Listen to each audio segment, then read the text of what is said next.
भक्तमती शबरी। शबरी का जन्म भील कुल में हुआ था। वह भील राज की एकमात्र कन्या थी। उसका विवाह एक पशु स्वभाव के क्रूर व्यक्ति से निश्चय हुआ। अपने विवाह के अवसर पर उनके निरीह पशुओं को बलि के लिए लाया गया देखकर शबरी का हृदय दया से भर गया। उनके संस्कारों में दया, अहिंसा और भागवत शक्ति थी। विवाह की रात्रि में शबरी पिता के अपयश की चिंता छोड़कर बिना किसी को बताए जंगल की ओर चल पड़ी।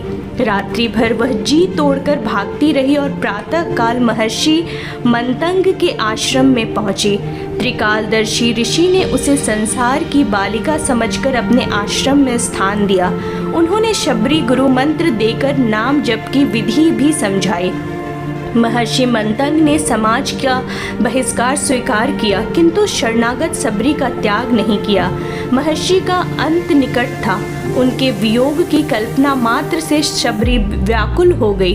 महर्षि ने उसे निकट बुलाकर समझाया, बेटी, धैर्य से कष्ट सहन करती हुई साधना में लगी रहना।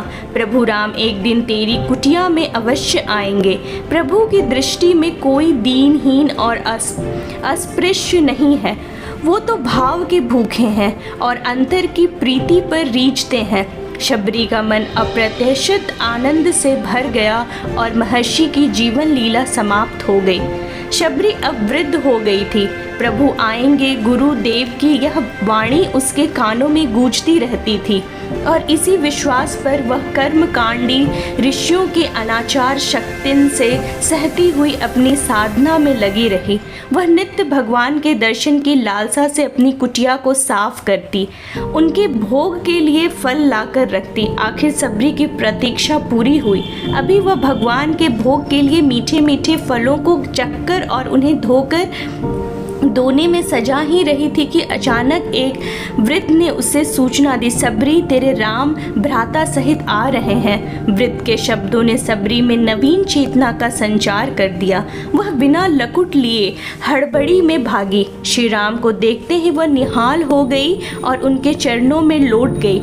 देह की सुध भूलकर वह श्री राम के चरणों को अपने अश्रुज जल से धोने लगी। किसी तरह भगवान श्री राम ने उसे उठाया।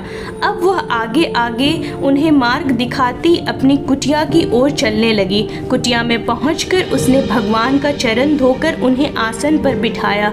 फलों के दोने उनके सामने रखकर वह स्नेह शक्ति वाणी में बोली, प्रभु, मैं आपको अपने हाथों से फल खिलाऊंगी।